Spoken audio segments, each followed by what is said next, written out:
Hey, what's up you guys? My name is Amber. Welcome to my channel. Today we're going to be doing a review and taking a look at Emergency Contact by Mary H.K. Choi. First of all, I want to apologize in advance if you guys can hear any noise in the background of this video. It is currently raining and I'm in my art studio, so unfortunately it's a little amplified, so I apologize about that. I do want to mention a few trigger warnings that this book has before we get into it. Trigger warnings include parental relationships, especially rough parental relationships. There is a pregnancy scare, and there is also mention of a rape towards the second half of the book that is very unexpected. It is not like an active it does not happen actively. It is a story being told of something that had happened previously, but I personally was not expecting it at all. It definitely came out of left field. So please be aware if those are things that trigger you to have discretion reading the book and watching the rest of my review.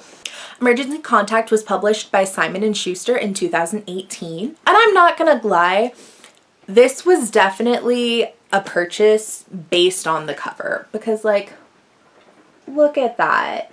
It's millennial pink with with gold lettering. It's got a tattooed boy on the front. I thought it was adorable.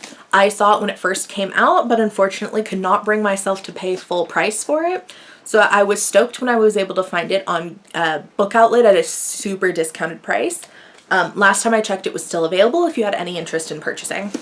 The book is told from two different points of view, one being from Penny, an Asian teenager who is just starting her first year of college and learning to live without her mom, who she has a very strained relationship with, and learning to live with a roommate who she's unsure about, and with her newfound freedom. And it is also told from the viewpoint of Sam, a boy who's in his early 20s who had more of a rough upbringing and works for a living and lives out of the location that he lives at, and also has a lot of emotional baggage with his ex-girlfriend. Penny and Sam happen to meet by chance because Sam is actually the ex-step-uncle of Penny's new roommate. So they are introduced to each other and know of each other, but don't have any relationship with each other until Penny happens to be out and about at a point when Sam has a super severe panic attack,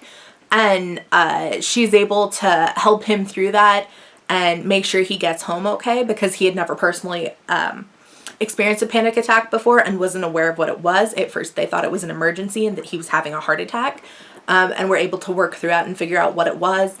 And then they decided to exchange numbers and consider each other to be their emergency contact. So if they ever needed to talk to someone, they had somebody who was available to talk to them. And throughout the book, they develop a relationship, but exclusively over text for a while, until an accidental chance meeting where they meet again in person and then try being friends in person. And their, relationship and friendship to each other develops from there.